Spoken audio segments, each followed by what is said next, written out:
This episode of the Media Leader podcast was edited by our production partner, Trisonic. And if you're looking for podcast production support, we highly recommend them. Find them at trisonic.co.uk. People talk about brand safety a lot. We don't have a brand safety problem at all because, we don't do bad stuff. It's connected to stuff that people love and that people are passionate about. Welcome to the Media Leader podcast. I'm Jack Benjamin. Late last month, a group of 6 magazine publishers, Bauer, Future, Hearst UK, Hello, Immediate, and Time Out, made waves by launching Atria. Atria is a single marketplace through which advertisers can engage with the combined reach of those publishers' brands, equivalent to about 33 million consumers here in the UK. The effort is powered by publisher-owned first-party data, and it's hosted by audience platform Permutive. Cath Waller is the managing director of advertising at Immediate Media. She is also the chair of PPA Magnetic, part of the Professional Publishers Association, the trade body for publishers. As a leading voice behind the Atria effort, I wanted to sit down with Waller to understand more about the launch, its goals, and where it might be going next. We also discussed the current state of magazine publishing and the headwinds and tailwinds facing Immediate. This is our conversation. I hope you enjoy. Cath Waller, welcome to the show. Oh, thank you for having me. I like to start these interviews out by asking why and how you got into the media industry in the first place. Of course. Well, like many, I had a bit of a wiggly journey, I think, into it. So first started out in media sales, making me feel old, like in the year 2000, so height of the dot-com boom. I joined like a sort of pretty crazy internet TV startup called silicon.com, which was focused on B2B tech.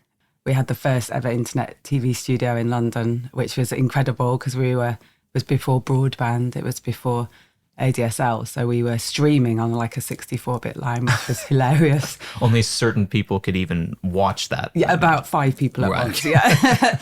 But it was, a proper sort of startup journey. It was really exciting, entrepreneurial, PE-backed, etc. So, and then I went to CNET when we got bought by them, so massive American digital publisher. And I've always worked sort of focused on kind of the digital side. And then I joined Immediate when we started the business. So we were one of the sort of, founding company pieces. And the rest kind of is history. I've been there since 2011 in a variety of different roles. Right. So the reason why I'm chatting with you today is, among also wanting to talk about how things at Immediate are going, is Atria. For anyone who hasn't seen the news, can you explain actually what Atria is and how it works? Absolutely. Well, I'll try. So Atria is a premium programmatic marketplace, essentially. And what it does is it brings together like many of the UK's most sort of loved and trusted editorial brands.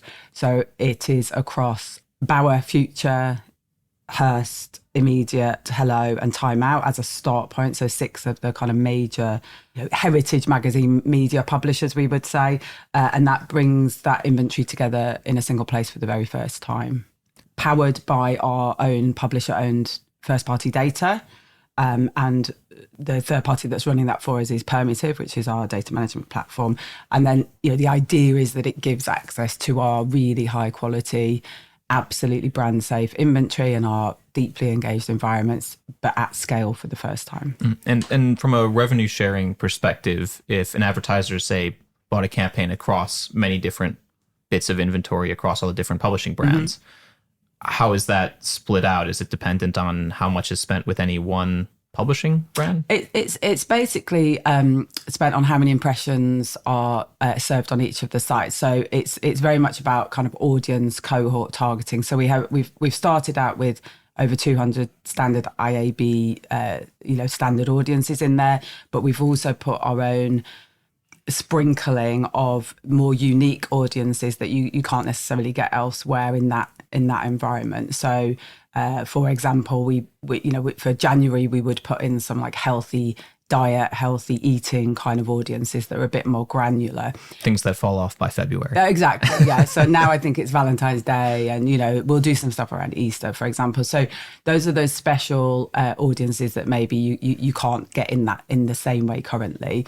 And then wherever that audience is, if a client is trying to target people for Valentine's Day, for example, wherever that target is found across the whole of the network, each publisher will get the share of the impressions that run and the revenue that runs with it. Gotcha. So an advertiser might be coming in and looking for a specific audience, as opposed to say, we really want to be against, I don't know, a given brand.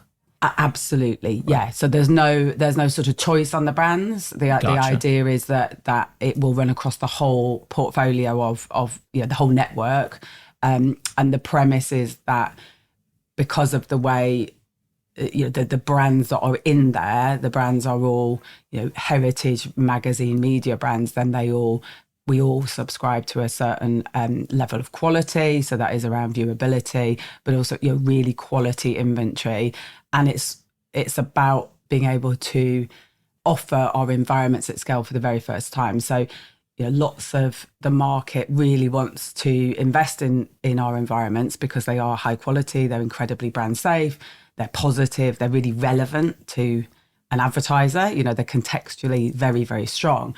But individually, sometimes they're not scaled enough, right? So coming together in this way provides a really easy way to access audiences at scale.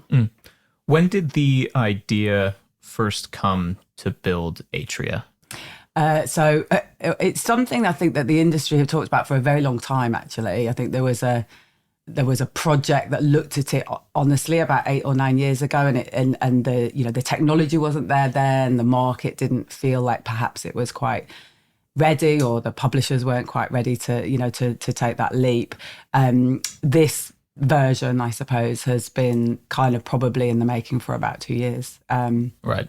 So a long time coming, and I think the industry, it's been really welcomed by the industry, by buy side, and I think that's because the market's evolved and changed so much over the last 20 years, right? Since I've been in digital, but particularly now, it's so competitive. There are so many new players in market, and buy side is under increasing pressure, right? They have less time, less resource, etc. So to be able to give them something like this that is really positive, it's really easy, has been really kind of welcome. So I would say probably long overdue, but we got there in the end. What types of clients are you most interested in using the platform? Is it agencies clients via their agencies, or is it smaller businesses that want to be able to plug in and buy against quality magazine brands that maybe it would have been harder for them to do so prior?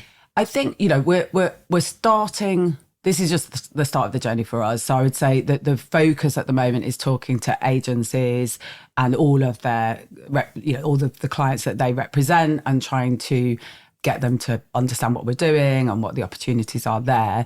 But certainly longer term, we will be talking to more of the sort of bigger clients as well, and who have in-house programmatic teams. It's very much focused on a premium programmatic buy. So it's about setting up premium marketplaces. Longer term, of course, where lots of the money in the market sits is SMEs. So we would look to build out more products and services that work for those types of companies. Absolutely. How did you come up with the name Atria? So we had lots of different names, actually. It's funny, isn't it? How do you come up with the name? So we wanted something that was like, meant something in terms of like, a collective or a shared space or something but that was really quite positive and that, made people ask. So we had a long list of different names. Can you share ones that didn't make the cut? Lots of them didn't make the cut, because then you're like, oh no, that's already something, or that's something. We actually, funny story, we actually had a different name, and that was the project name for some time, and then it turned out that one of our members then suddenly had a product that was just coming down the track that was that. So we had to kind of Can you share which one that is? No, I absolutely can't. No. So that was we had to do a change, but it's kind of the Greek name for like an atrium, so it's a plural of atrium, so kind of like a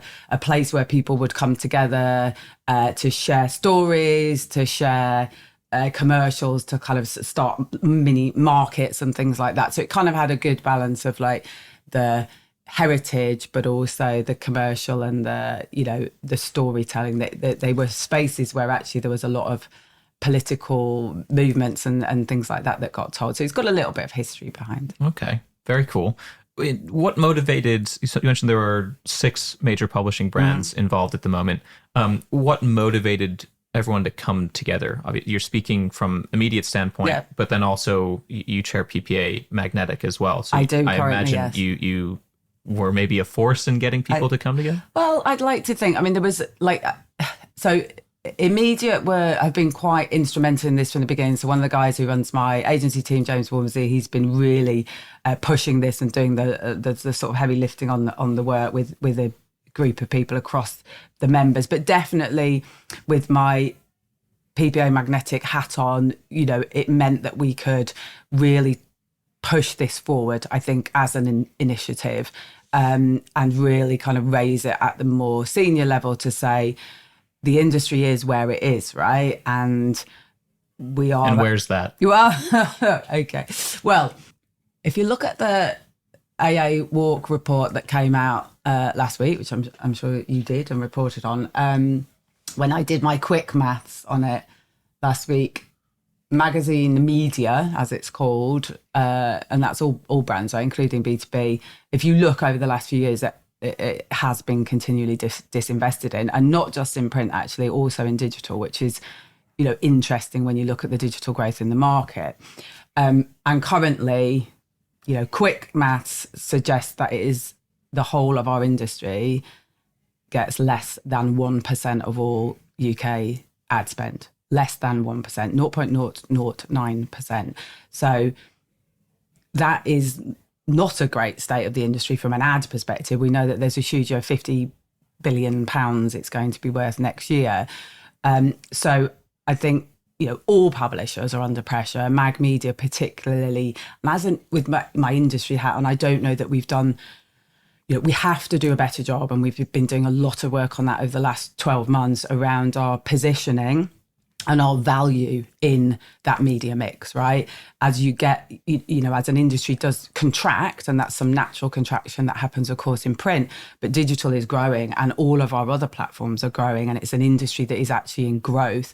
So we've been doing a lot of work on changing that perception of that sort of endemic print decline, which is offset by huge growth across podcasts, across social, live events, etc.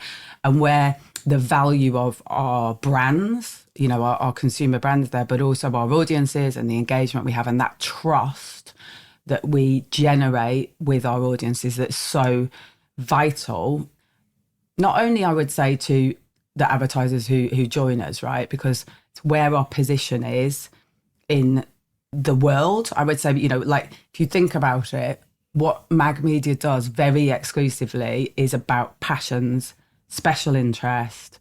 And we say, we power those passions, right? We power the UK, the world, in fact, to help people do the things that they love. And there is no better, more positive environment for advertisers to come and to put their products in front of people. Like I always say to people, what's your passion, Jack? What is it?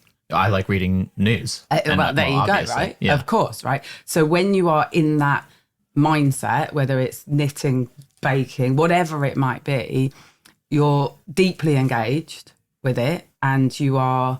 The difference with Mag Media as opposed to news, I will say, is that people are coming for very specific reasons. So they're coming for advice, they're coming for inspiration, they're coming to help them make decisions about the thing that they love. So what that does is it creates incredible positivity, but it also creates action. So, whether that's going off and buying a £5,000 bike or a £100,000 car or a bag of flour to go and bake your cake, all of those things are very unique to our industry. And what that does is that creates that halo effect of quality, engagement, trust, all of those things that as an industry, we have such a unique place in the consumer journey, and how we can help advertisers kind of, benefit from that. So I would say that I feel we've been undervalued as an industry. I think that it's so competitive. There's so many new channels, there's retail media networks, there's CTV, there's all this, new stuff that comes in each year as as the industry evolves. And we've, focused on doing a better job of talking about the benefits of our industry and showing the value of that to advertisers. And I guess Atria is like the so what of that. Atria is like, okay, well, we understand now the value and we get it, but Atria is a way that you can therefore access that easily because, we can't just say, oh, our industry's great if you have to go to 6 different publishers and, make life difficult. So the Atria is the so what to make it easy. Do you think you have a unique positioning? Because I think some of what you said there reminds me of other things I've heard from certain platforms in the sense of, and I know there's certainly demand for this, community building, access to people that are passionate about specific things. I hear that a lot from the Reddits and Pinterests of the world as well. Yeah. So how do you, the obvious thing is that a magazine brand is you're sitting with it and you're reading it and you're taking your time with it a little bit more than maybe scrolling endlessly on a platform. Yeah. But do you worry that you need even further differentiation? I think the key is that, well, there are many, but the difference is that the foundations are built on trusted editorial, right? And that doesn't go away. So that is about, particularly in an AI content driven world, right, is editorial expertise that is founded on knowledge, accuracy, verification, all of that stuff, because when we talk about our role and what we do and inspiring people to take action and to buy things, etc., that is really valuable. It doesn't mean that community is not important. Many of our websites will have communities and like-minded people, membership, exactly. All of that is really important.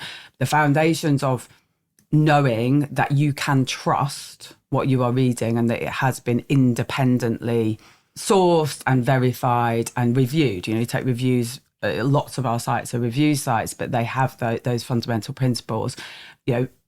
People will go to lots of sources, but if you start with the source of truth, that is really important, and that's still a differentiator for us.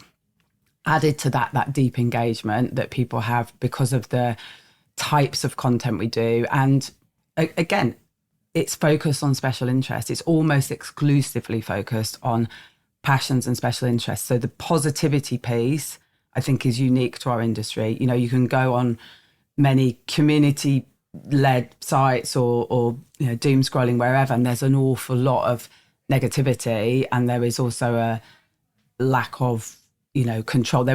People talk about brand safety a lot. We don't have a brand safety problem at all because we don't do bad stuff. It's connected to stuff that people love and that people are passionate about. Although you still get punished by keyword block lists. Absolutely. And that's been a problem that I've spoken with the media about in the past. Absolutely.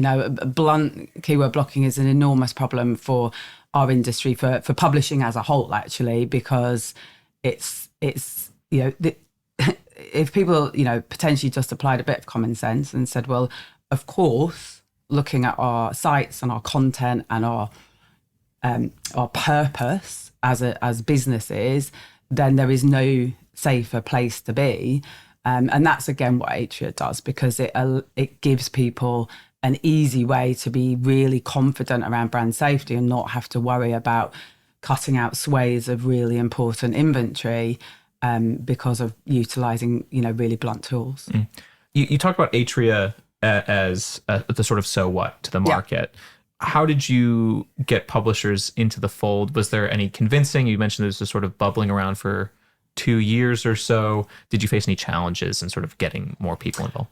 Oh, I think anything that, involves lots of stakeholders, of course, it takes longer than you anticipate, I think, for sure. But no, I think as the work we've done around Magnetic PPA has been so positive about giving trusted editorial brands a much stronger voice, a platform, and then knowing that this was the so what, I think that I've been really pleased with the way that the industry has said, we absolutely feel that this is a positive. It's not about, we still have our own business models, we still sell direct, we still have our own teams, all of that is still in place. It's not a replacement. This is an addition. It's additive to what we already do, and it's an answer to the market. The market said, please make it easier for us. There are lots of intermediaries that sell our inventory, as a third party.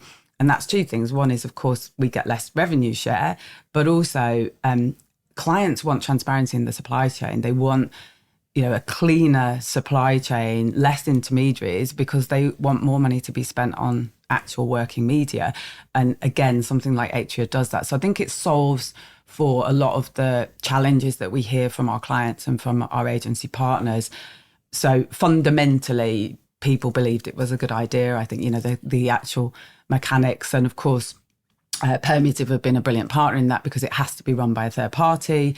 So getting all of that up and running, it took some time, but I think we all had a vision of like what we wanted this to be, and to get behind it. So hence we got there. Is the goal to add more publishers? Absolutely, yeah, absolutely. So we've already been, we've been in conversations throughout with other members. For various reasons, some people weren't quite ready, with the technology or the setup. But we expect to add more like quite quickly, which is really exciting. And, the door's open, lots of conversations. It landed well, the launch last week. So we have already had interest from others actually to come and chat. So yeah, we really excited about that actually. And just so I know, who's actually in charge of the governance of Atria? Is it PPA Magnetic? So we have without getting into the two of the legals, that we have a memorandum of understanding between the members, and then Permutive, as our independent third party, run all of the operations on that. So everything, we're out as stakeholders, selling the concept, talking about Atria, getting people excited about it. And then all of that moves to Permutive to be run operationally. So that's the setup of the campaigns, the optimization, the reporting, all of that sits with them. Do you think it needs like a CEO or its own team at some point? It's not a separate company. I don't know where it might go. Right at the moment, we're filling a very targeted gap, I suppose we would say, where this is an alternative to OMP, right? What we're trying to say is there is a value in focusing more on premium environments that are more targeted and utilizing, more robust first-party data, we would argue, within that premium programmatic space. So it's quite targeted in what it offers. Over time, will we do different things? Quite possibly, but we're just not run before we can walk. We're starting where we are, and the first start point is that people are excited about just the fact that we've made it easy to buy at scale, and to buy all those audiences. Where it might take us, who knows? The idea of pooling publisher inventory and audience data into a sort of single marketplace doesn't strike me as especially a novel idea, in the sense of Ozone has been doing the same thing essentially for news publishers for a number of years. They've expanded. Why not just join Ozone? Do they not want you? Was this brought up at a certain point? I think lots of publishers have probably had conversations with Ozone over the years. For whatever reason, people may or may not want to join, or have joined, or whatever. So I think what Ozone have done is absolutely brilliant. Anything that supports premium publishing and makes it easier for people to access it is to be applauded, and they've done a fantastic job. Can't speak for any other members or what they've done, but I think what we wanted to do with Atria was to be very focused on the foundations of magazine media and what makes it really unique and special, and the things that I've probably bored everyone with already. So, those things are different, and the whole setup is very different. As I say, we're very targeted in that premium space currently, and it is about the so what of our industry and the celebration of that is very unique to us. I would say that whole piece around very quality guarantee and absolute brand safety is, like we said, it's quite unique to trusted editorial brands and the place that we play, and that positivity and action is not the same as any other industry, we would argue. I think part of the reason I ask is because that aligns with Ozone. Also, they have a governance as opposed to Atria being a little bit more ad hoc at the moment. But also the way that consumers interact with publishing has changed. I think, and I interviewed Richard Furness at the Observer now, and he's sort of, that's a Sunday paper, but they're operating it almost as like between a magazine and a newspaper thing. That actually magazine publishing and news publishing in the classical senses seem to be sort of combining to a certain degree. I don't know if you feel this way at all about the magazines within your group and within Atria's wider group. Are consumers consuming any differently, do you think, in terms of just basic, written material? Well, I'd say consumers are consuming differently in terms of it. We at Immediate, we don't think of it as like written content anymore. We think of it as like, what is the story we're trying to tell? What is the idea that we have, the creative idea, or what is the recipe, or whatever it might be, and then how do we bring that to life in a way that meets people wherever they are and whatever they want to do. So I think the whole word, that it might start as a video, it might start as a podcast, the written word might come very, very far down the line. So back to the news point, I think news and has also had elements that magazine media has. It has travel, it has cars, it has all of those things, but fundamentally news is trying to inform and educate the world independently and support democracy and all of that. And all that stuff is absolutely brilliant. What we do as an industry is completely different to that. Yeah, it's not, there are elements of news in our brands where it's relevant, but fundamentally we are about powering passions and special interest. And that is a very different relationship with the reader, the consumer that we have. And it inspires them to go and do very different things. Yeah. So there is plenty of space in the market for both things to coexist and to celebrate the specialness of what we provide as an industry, I would say. We've talked about already some of the headwinds facing publishing more generally, keyword block lists. Another one that's come up, especially over the past 12 to 18 months or so, is AI search. Yep. Having a huge impact on referral traffic. I'm sure that's probably the same at Immediate as it has been at any other publisher I've spoken with. Correct me if I'm wrong. No, you're absolutely correct. So tell me a little bit about maybe what's happened, what the impacts of that are, and what you're doing at Immediate to counteract some of that. Sure, of course. So it's a very big topic, obviously. And yes, despite what anybody might tell you, of course, search is being impacted, and it's being impacted by overviews, etc. And traffic is down. And it does depend very much on the brand and on the type of content. There are certain types of content that are being really severely impacted, and there are other types, more evergreen content that hasn't yet been so. But it's true. What's really impacted? Sorry to interrupt. So no, of course. So things that are really easily answered in an overview or in a large language model. So how-to content is particularly impacted. It tends to be quite short.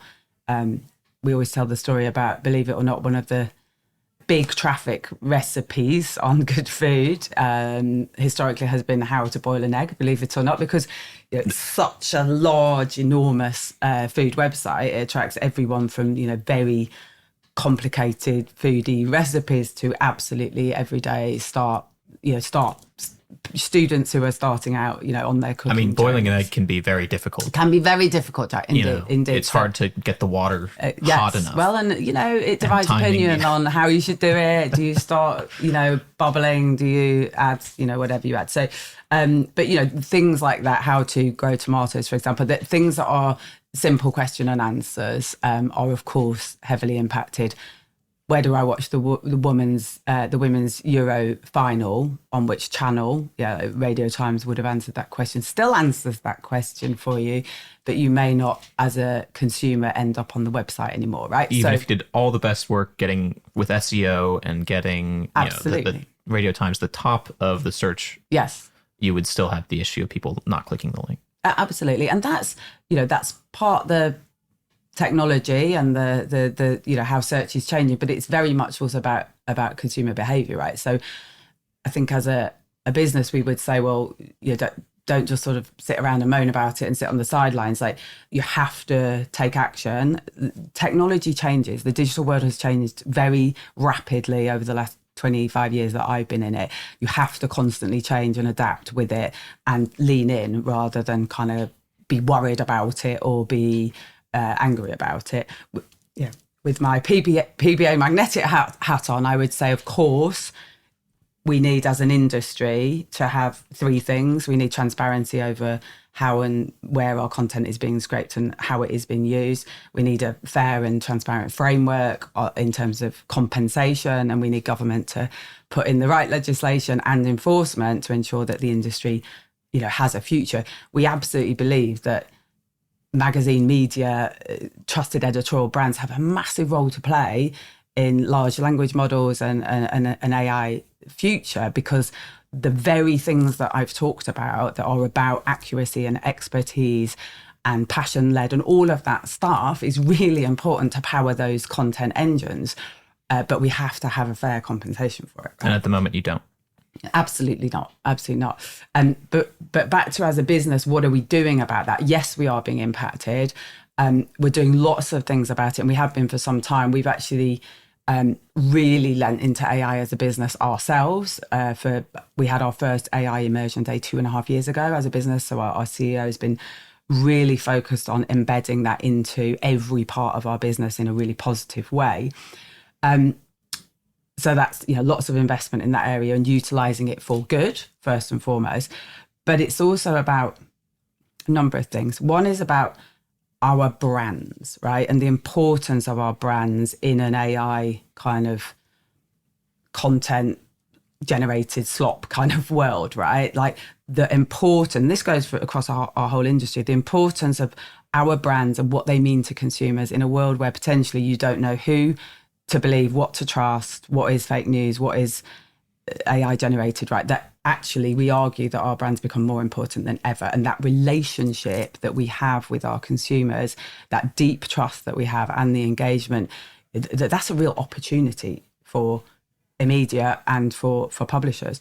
And we've, really focused on a number of different areas with that. One is about really building those stronger direct consumer relationships, building better products, better experiences, and really pulling out our authentic voices, right? And our relatability. So faces and voices, as we call it as a company, is something that we believe is really, really important. And also we talked a little bit about content, right? It's like, where our view is you have to be wherever, whenever. You have to be on the platforms. You have to be everywhere. Yeah, you have to be everywhere with the same ethos that we have and the same values of quality product, trusted information that people can rely on and that people enjoy, and experiences that they enjoy.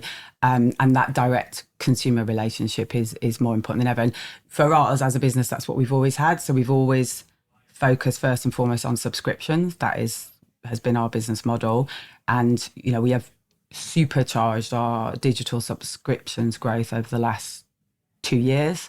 We're now the biggest consumer publisher for paid subscriptions, and digital overtook print in 2024. So, we're at 1.23 million paid subscribers. That's a very strong base, which allows us then to be able to invest in areas like our apps, our products, video, for example, and AI to make sure that's embedded in the right way. In the past, I've heard growth areas at Immediate sort of described as, apart from subscription, but also podcasting. Apple News has also been a positive. Can you speak a little bit about the commercial opportunities in those areas?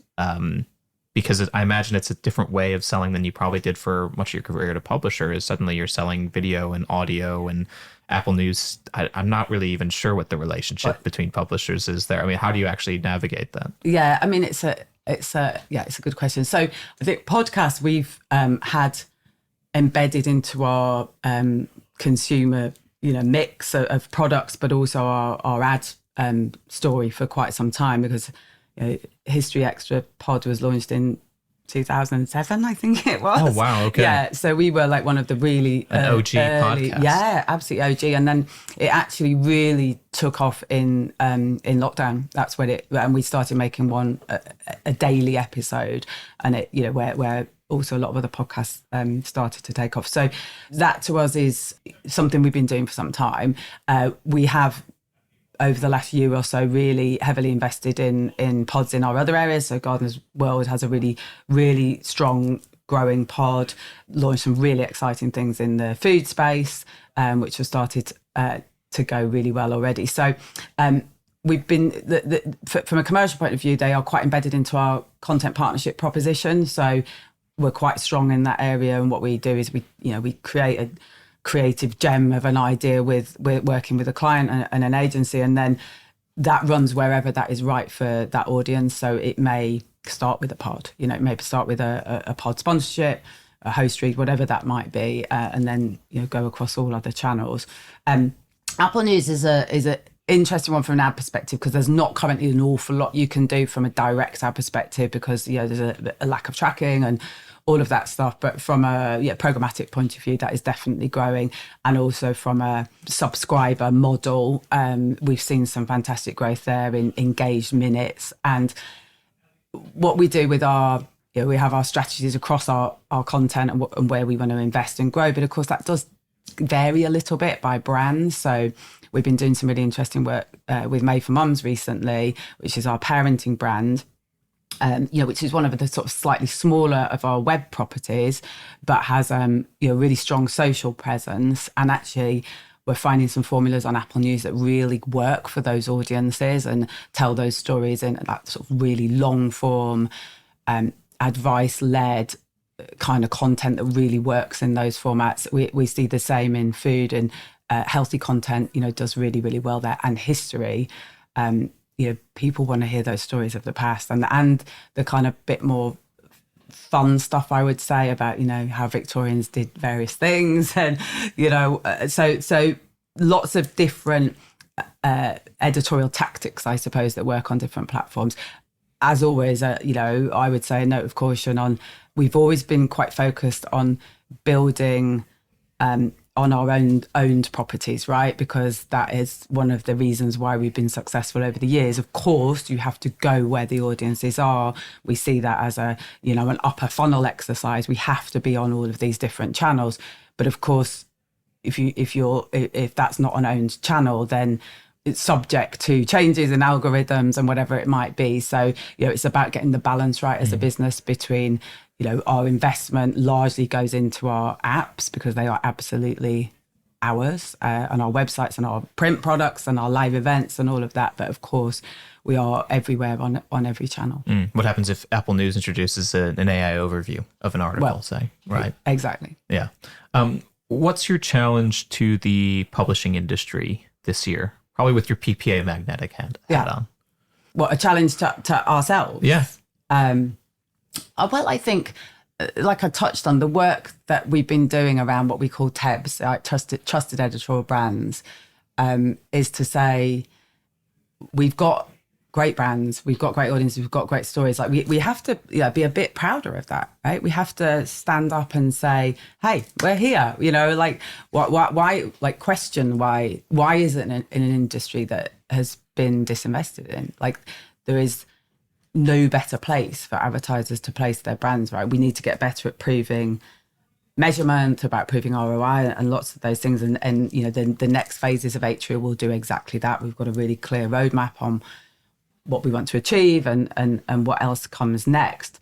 But I guess the first call out is we are behind Atria. Like, let's bring as many people in as we can, like, come and talk to us, and let's get behind a message that says these are great environments. We have a real role to play, probably a more important role to play than we've ever had in a world where nobody knows what to believe or where to go. Then that is our superpower, and I would say let's get behind that and support it and shout louder about it. Go on the offensive.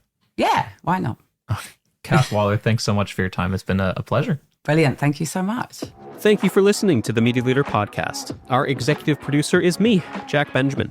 Special thanks to our production partner, Trisonic. You can find all our episodes on the podcast platform of your choice or on our website at uk.themedialeader.com. But do please remember to subscribe to be notified of our next episode. You can also subscribe to our newsletter at The Media Leader to receive daily coverage of all the biggest news stories in media and advertising. From all of us at The Media Leader, I'm Jack Benjamin. See you next time.